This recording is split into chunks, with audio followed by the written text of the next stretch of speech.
Racist doctor humiliates a pregnant black woman. 15 minutes later, her husband changes everything.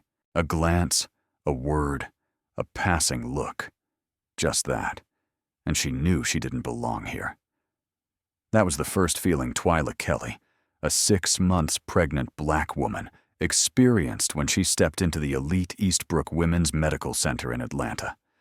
The room was exquisite, luxurious, curated down to the last detail, highlighting the stillness of a space meant only for the privileged. The transparent glass walls shimmered under soft lighting, and surrounding her were white couples, carrying the confidence and entitlement of people who never had to worry about being judged. Before we dive deeper into this story, let us know where you're watching from. We'd love to hear your thoughts. Twyla, with her warm brown skin, carried within her the resilience of a mother and a woman hardened by life's battles. She wore a light blue maternity dress, simple yet elegant. Her steps, though tired, reflected a quiet determination. To an outsider, Twyla appeared to embody grace and endurance, though deep inside, she could feel the strangeness of every stride she took in this place. From the moment she entered the clinic, Twyla could sense the silence that cloaked the space. Every gaze seemed to brush past her without a pause. No smile, no nod of welcome, not a hint of warmth. One of the receptionists, a young white woman, merely glanced at her before returning to her computer screen, offering no greeting, no courtesy. It wasn't overtly rude, but it was cold, as though Twyla didn't merit attention in a place like this. But she refused to let those looks dampen her spirit. Twyla whispered silently to herself, "Baby, I'm going to do this right. I'm going to do this for both of us." She checked the watch on her wrist, knowing her husband, Richard Martin, would be arriving soon to join her for this crucial checkup. Yet the unease stayed with her, not for her health or the baby, but for the loneliness and sense of alienation she felt, stepping into a world that had no place for someone like her. A stream of white couples passed by without a single glance of acknowledgement, only indifferent stares that made Twyla feel like a ghost, drifting through a world that had never been hers. She reminded herself over and over that today mattered more than anything, that she had to stay strong, not let anything shake her. But still, the weight of the silence was suffocating. It wasn't until she reached the front desk that she fully realized she had entered a space armored with judgment and cloaked in layers of power. The receptionist, with a forced smile and an indifferent tone, handed her a registration form and maintained a cold, detached demeanor. Twyla had to summon every ounce of her composure to stay calm. She knew this was just one of many moments in her life, one more hurdle she would have to overcome. But she wouldn't let discomfort deter her. No matter how difficult it was, she would stay grounded for her baby and herself. And in that moment, she could feel every breath in her body, slow but deliberate. She was doing something profoundly important, not just for herself, but for the next generation. That feeling, though easily crushed by the coldness around her, persisted, solid and unshakable. The story was just beginning, and Twyla's fight had only truly started. She didn't yet know that soon the injustice would reach its peak, and that her silence would become the spark for a storm she never saw coming. When Twyla Kelly approached the reception desk, she had already prepared herself to face whatever difficulties might come. Yet what she encountered went far beyond anything she had imagined. The receptionist, a white woman, sat at the desk without making direct eye contact. Her eyes barely glanced at Twyla, and she didn't even bother to move as she confirmed Twyla's information. Her fingers moved impatiently across the keyboard, as if this were just another task to be completed quickly. Twyla offered a faint smile, but inside, the coldness began to spread a quiet unease. She told herself, "It's just a job. She'll be done soon." The discomfort of being treated like someone invisible, someone unworthy of notice, slowly crept into Twyla's mind. It wasn't the first time she had felt this lack of respect, but here, in the luxurious and expensive environment of this clinic, it felt more pronounced than ever. Twyla took a deep breath, trying not to let the feeling of being belittled take hold, because she knew that the most important thing right now was the health of her unborn child. When the conversation with the receptionist ended, Twyla was led to a temporary waiting area. She sat down, feeling the silence settle heavily around her, and noticed how the other patients cast glances in her direction, as if judging her with a single look.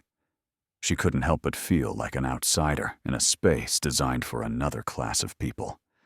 Though she knew she had just as much right to be here as anyone else, the way they looked at her made her feel small. A moment later, footsteps echoed from the hallway, and the clinic door swung open. Dr. Sterling Jones, the physician assigned to Twyla, entered with a cold expression and an air of arrogance. She wore a crisp white lab coat, her hair neatly tied back, and her gray eyes betrayed no emotion as they landed on Twyla. One glance from head to toe, as if Twyla were nothing more than an object to be evaluated, not a patient deserving of care. Twyla stood up quickly, pulling her coat sleeves into place, trying to make her maternity dress appear tidier. But before she could speak, Dr. Sterling Jones spoke in a frosty tone. "You came alone?" The question carried no concern, only sarcasm and accusation. Twyla forced a smile, trying to keep her composure as she replied, "My husband is on his way. He got held up at work." But Dr. Jones wasn't finished. Her next words cut like a blade. "I suppose you don't know who the father is, do you?" The entire room seemed to fall silent for a moment. Twyla could feel the sting behind her eyes, the raw humiliation, as if she had been stripped of her dignity. Dr. Jones's words weren't just blatant racism. They were a complete dismissal of everything Twyla had worked so hard to build. She couldn't believe that a doctor, someone she had trusted to provide care and comfort, could speak such words laced with cruelty. She bit her lip, refusing to let the anger boil over, because she knew keeping calm mattered more than ever now. Twyla clenched her jaw, lifted her head, and looked directly at Dr. Jones, forcing her voice to remain steady. "We planned this for a long time, and I won't let your words affect the health of my child." But inside, it felt like the world was turning its back on her. She was used to having to prove herself, but why, even in a medical space where everyone should be treated equally? Was she still seen as unworthy? Dr. Jones didn't respond, continuing her work as though nothing had happened. Twyla stood there, the ache in her chest rising, but she would not allow herself to break. She told herself silently, "I have to be stronger. I'll get through this. For my child." Even though Twyla didn't say another word aloud, the coldness and indifference from Dr. Sterling Jones were enough to make it clear. No matter how many times she had to endure this, she would never accept such discrimination in silence. When Dr. Sterling Jones left the examination room, Twyla Kelly was still reeling from the offensive words the doctor had just thrown at her. But the worst was yet to come. Just a few minutes after the doctor walked out, Twyla was summoned into a small security office, where only 2 male security guards awaited her, both wearing stern expressions devoid of sympathy. One of them, a middle-aged man, tilted his head slightly and gestured with his chin toward a plastic chair, signaling her to sit. Twyla had no idea what was going on and could only follow their instructions, her heart full of anxiety. An unfamiliar unease washed over her. She had never imagined being subjected to a situation like this, especially when she had simply come to the clinic for a prenatal checkup. Before she could collect herself, the older guard began to speak. "We received information that you took an item from the clinic." Twyla looked at him, confused, her voice tightening. "I didn't take anything. This is a misunderstanding. I only came here for a pregnancy checkup. I haven't touched anything." The other guard gave her a glance, his eyes still filled with suspicion. "A valuable item has gone missing, and your doctor claims you were the last one in that room. Can you explain that?" At that moment, Twyla felt a strange, stinging humiliation, as though she were being accused of a serious crime she had never committed. She could feel her body heating up, but she refused to let her emotions take control. She had prepared carefully for this appointment, and now all she was receiving in return were baseless insults and emotional wounds. "I didn't steal anything," she said, her voice beginning to tremble, though she tried to remain composed. "I don't understand why I'm being treated like this. I'm a patient, and I deserve to be treated with respect." From behind the door, a younger guard walked in, chewing gum with a look of impatience. He paid no attention to Twyla's condition, focused solely on completing his task. "I'll call the medical staff to see what's going on," he said indifferently, then turned away, continuing with his work, as though what was happening to Twyla was just a minor inconvenience.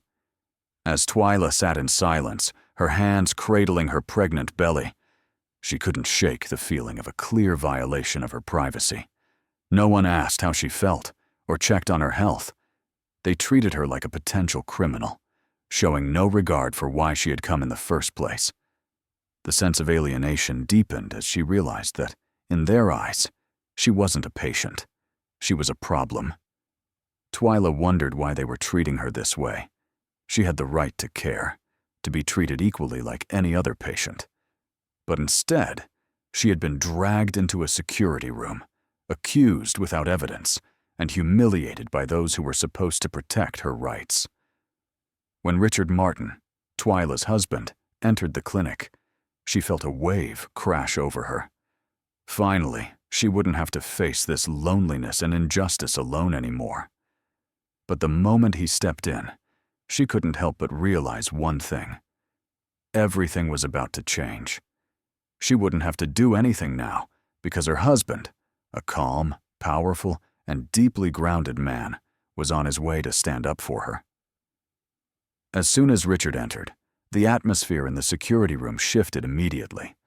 Every step he took radiated unwavering confidence, and Twyla's eyes never left him. It was a gaze filled with hope and trust, knowing that now she would no longer be alone. Together, they were stepping into a battle that Twyla would never have to fight alone again. From that moment on, everything would change.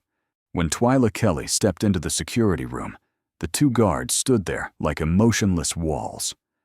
One was a middle-aged man, arms crossed, his expression stern and devoid of feeling, while the other, a large young man, chewed gum with visible indifference, his eyes gliding over her as if she weren't worth his attention. Twyla could feel the coldness radiating from these guards. No explanation, no friendly glance. They simply gestured for her to follow, forcing her down a long, silent hallway with only the sound of footsteps echoing off the cold stone floor. Along the way, Twyla couldn't help but feel like she was being treated like an actual criminal. 6 months pregnant, her body fragile but her spirit strong. And yet here she was, utterly isolated in a world that refused to understand or respect her. The door to the security room opened, releasing a musty, disinfectant-laced smell into her nose. A hard, cold plastic chair stood at the center, like an invisible trap, where Twyla was forced to sit, with no room for resistance. Powerlessness surged within her as she looked around the bare walls, with no one present except the two guards, who continued to ignore her presence. In her heart, all dignity had been stripped away, replaced by the unrelenting judgment of those who were supposed to protect her. The sense of suppression grew stronger when Twyla tried to speak up and asked to call her husband, Richard Martin, but her request was ignored. The older guard, eyes fixed on the clipboard in his hands, continued writing silently, never responding to her voice.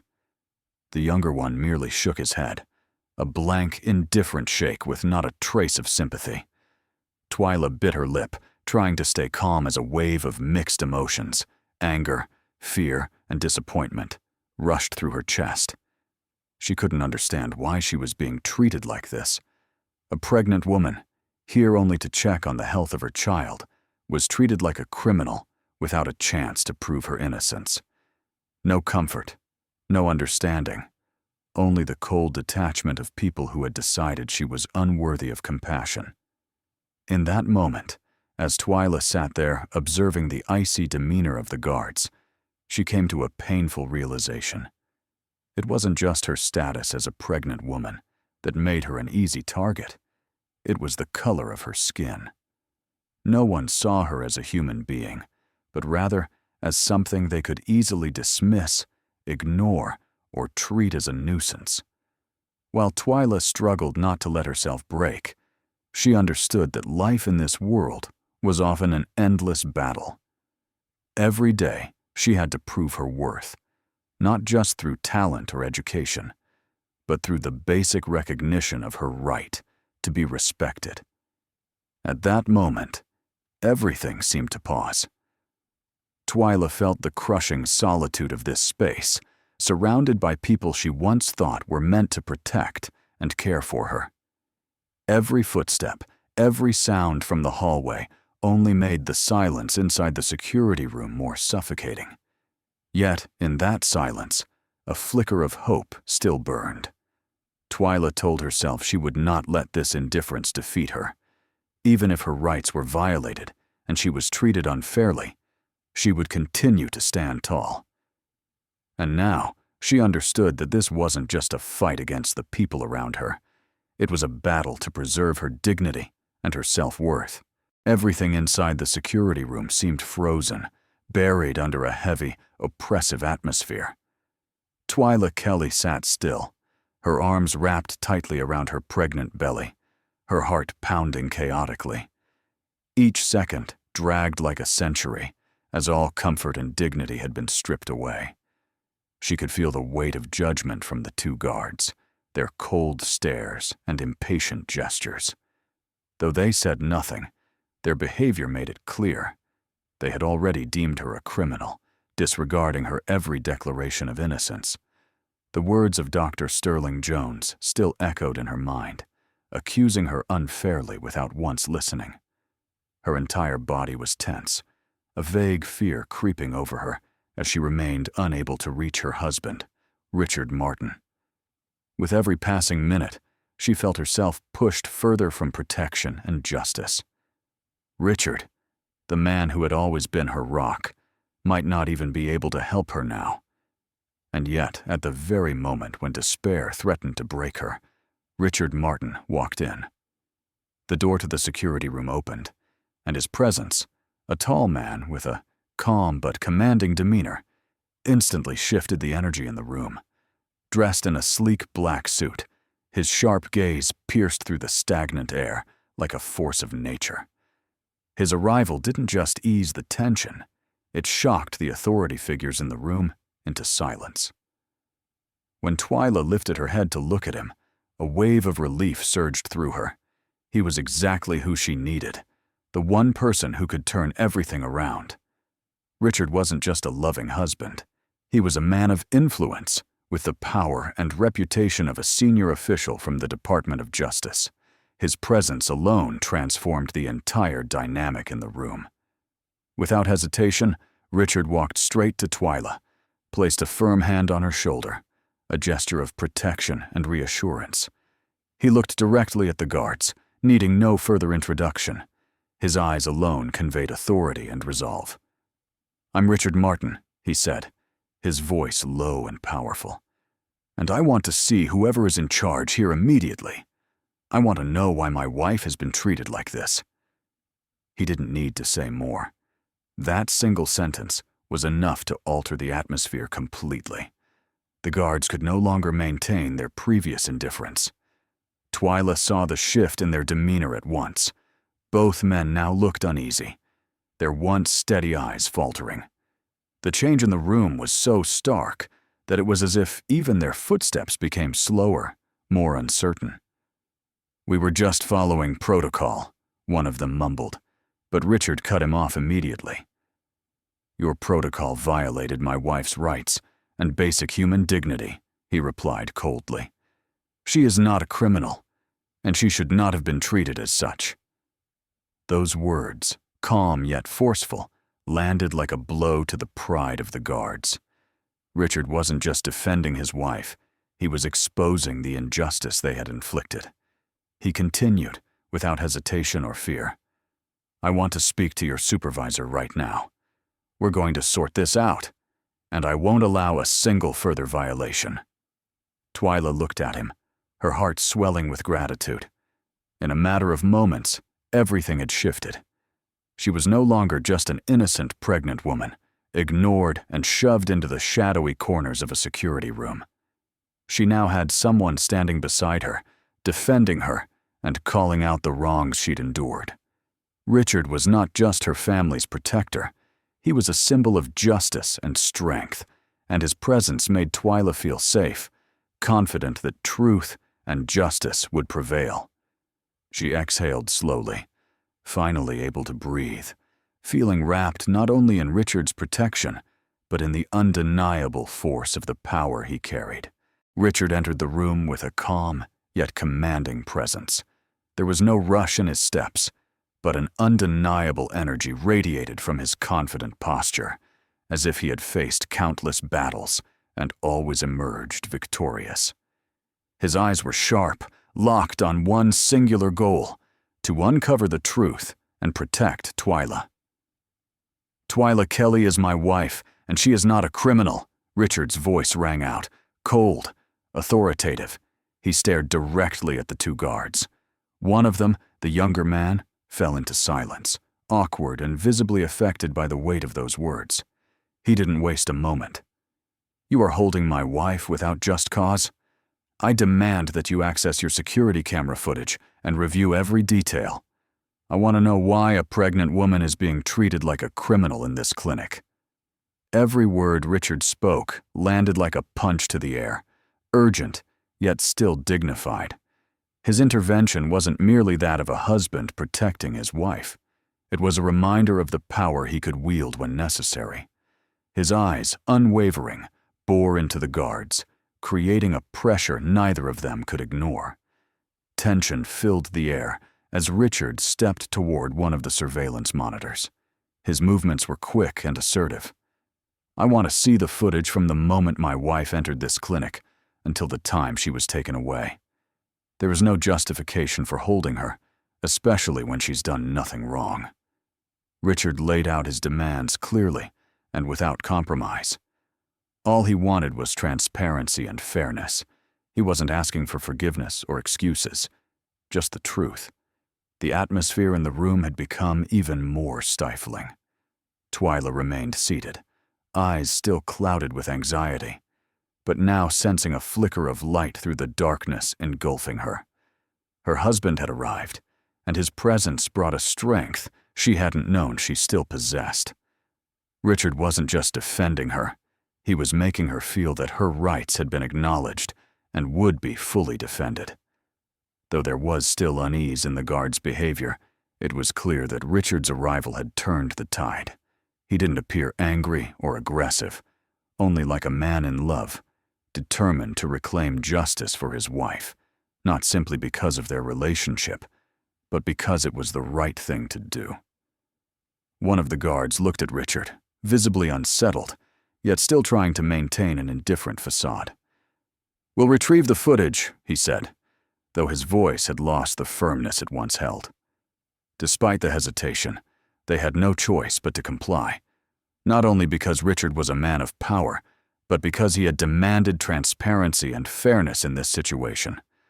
Richard continued directing the situation, ensuring that Twyla's integrity and rights were safeguarded. He asked the staff to provide full documentation of every action taken throughout the incident. The video footage wasn't just evidence, it was a critical weapon in exposing the senseless injustice Twyla had been forced to endure. Finally, under the weight of Richard's firm but composed demands, one of the guards gave in and began retrieving the footage. Richard stood unwavering, without even a flicker of doubt. He had made it clear that this confrontation wasn't just between one man and two security guards. It was a confrontation between justice and injustice. The meeting room at Eastbrook Women's Medical Center was still steeped in tension, but now the silence no longer signified agreement or fear. It was the silence of a decision waiting to be made, of a pressure that could no longer be endured. Richard Martin stood firm under every gaze, and he knew that his actions today would determine not just the future of his wife, Twyla Kelly, but also that of thousands of other patients who might be silently suffering from discrimination they couldn't speak of. Twyla sat beside him, maintaining her composure, though pride swelled quietly within her. She knew that this moment was no longer just about personal retribution. It was a turning point. She no longer wanted to be a victim. She wanted to be a force of change, breaking the prejudices that had imprisoned her and so many others like her. Richard no longer needed to shout or deliver harsh condemnations. He had already made a clear and forceful demand, one that could not be denied. "This clinic must acknowledge its wrongdoing," he said, his voice steady and firm. "Twyla is a patient, not a criminal. You haven't just harmed her, you've created an unsafe environment for other patients as well." The expressions of the clinic administrators shifted. The subtle glances, the gestures of indifference, began to give way to unease and anxiety. Richard continued, his tone unwavering. "And if you are not prepared to change, I will not hesitate to file a lawsuit. This is not just a violation of my wife's rights. It is a fundamental breach of the very values this clinic claims to uphold. You cannot permit racial discrimination in any form." One person in the room, a senior administrator who looked visibly unsettled, turned to the others, seemingly seeking consensus. Suddenly, the atmosphere shifted. They began to realize this was no longer an isolated incident. If they failed to address this thoroughly, the consequences would not only come from Richard, but from the loss of public trust in the clinic, potentially dragging down the reputation they had worked so hard to build. Twyla could feel the shift in the air. She was no longer the only one sensing that something was about to change. By standing firmly and demanding justice for herself, Richard had forced these individuals to confront a reality they had tried to ignore. This was no longer a matter of judgment from a single doctor or staff member. This was a confrontation between power and truth, a confrontation the clinic could no longer avoid. The moment stretched so long that each of Twyla's breaths felt heavy. She said nothing, but within her, emotions surged. She remembered the first time she had walked into this clinic, feeling like a shadow among white walls and distant stairs. But today, she was no longer that shadow. She was someone demanding justice, respect, and transformation. Finally, one of the administrators stood, his voice low but tinged with concern. "We acknowledge the mishandling of this situation," he said. "We will initiate an internal investigation and ensure that reforms are implemented to protect the rights of our patients. We will also retrain our staff on the clinic's ethical guidelines and standards." His words were not the end of the matter, but at least they marked the beginning of a change that Twyla and other patients so deeply deserved. She felt a sense of relief, but it wasn't forgiveness. Forgiveness would only come when real change began to happen. Richard and Twyla left the meeting room, not with overt joy, but with a different feeling, a sense that they had won, not just this battle, but a part of the long struggle for justice and equality. Richard's resolve, backed by his influence and ability, had brought about real change. Yet Twyla understood this was only the first step. She knew the fight ahead would be long, and that change never came easily. But at the very least, today, they had accomplished something many believed was impossible. The change Twyla had been waiting for didn't come immediately, but when it did, it came fully and powerfully.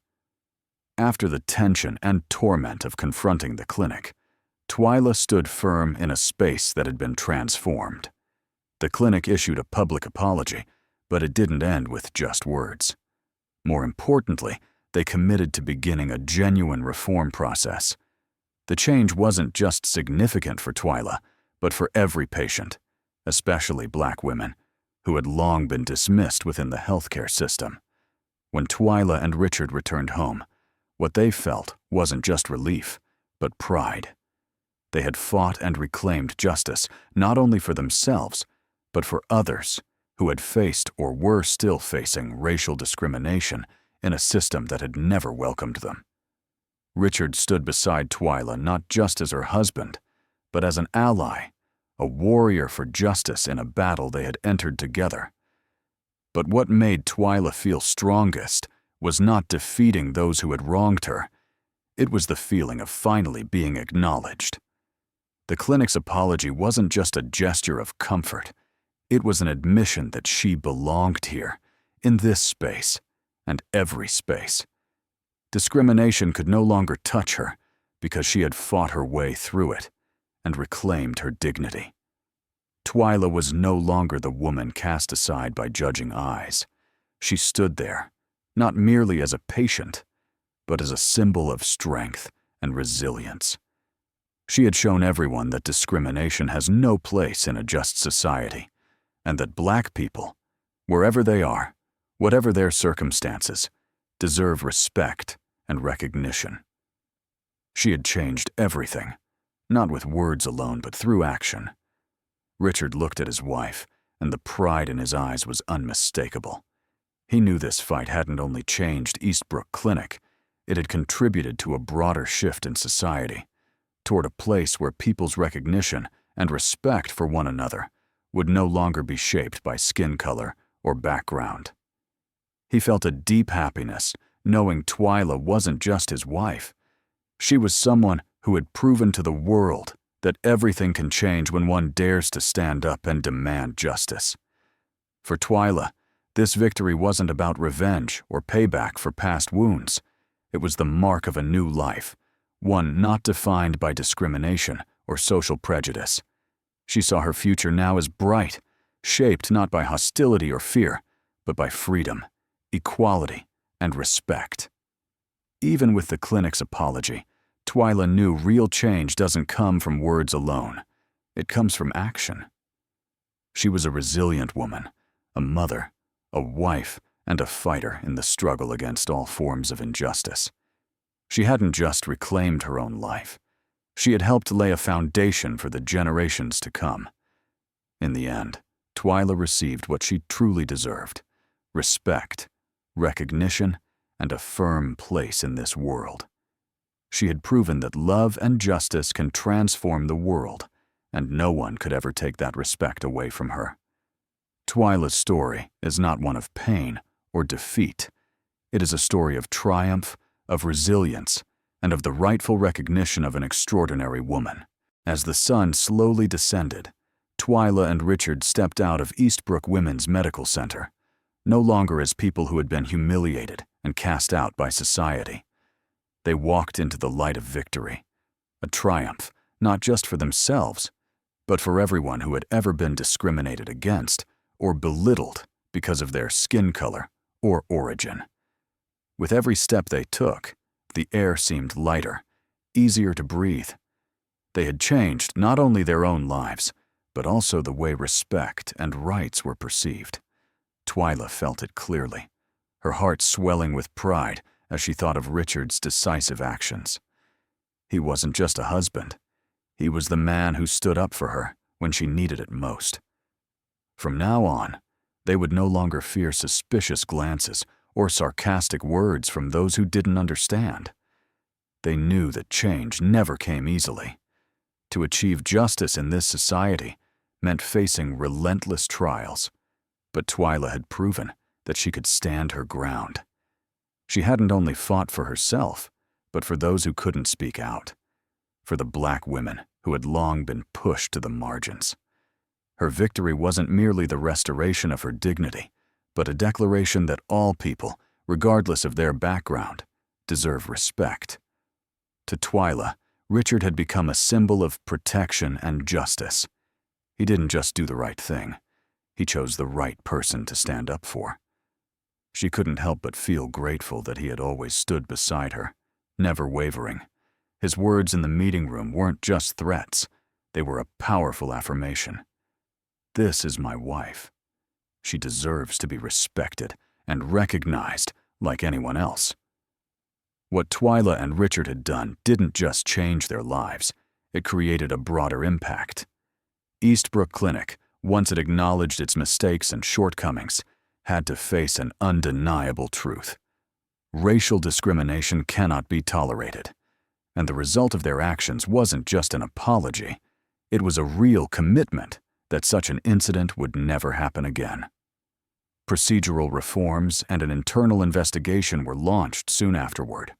It was a clear sign of change within the entire healthcare system. Twyla felt this in her heart. She was not only a pregnant mother, but also a brave woman, a warrior in the fight against discrimination and injustice. She looked at Richard and saw in his eyes not just love, but respect and pride. He loved her not only for what she had done, but for who she was. With each passing day, Twyla realized she was no longer obscured by cold stares or mocking remarks. Instead, she saw respect in the eyes of those around her. Those who had once stayed silent in the face of discrimination now looked to her as a symbol of strength and resilience. And to Twyla, what mattered most was that she no longer felt alone on this journey. She and Richard could now look toward the future with confidence, believing they could change the world one step at a time. Looking ahead, Twyla knew that life would never be easy. There would be more challenges and trials to face. But with Richard's support and his love, she believed they could overcome anything.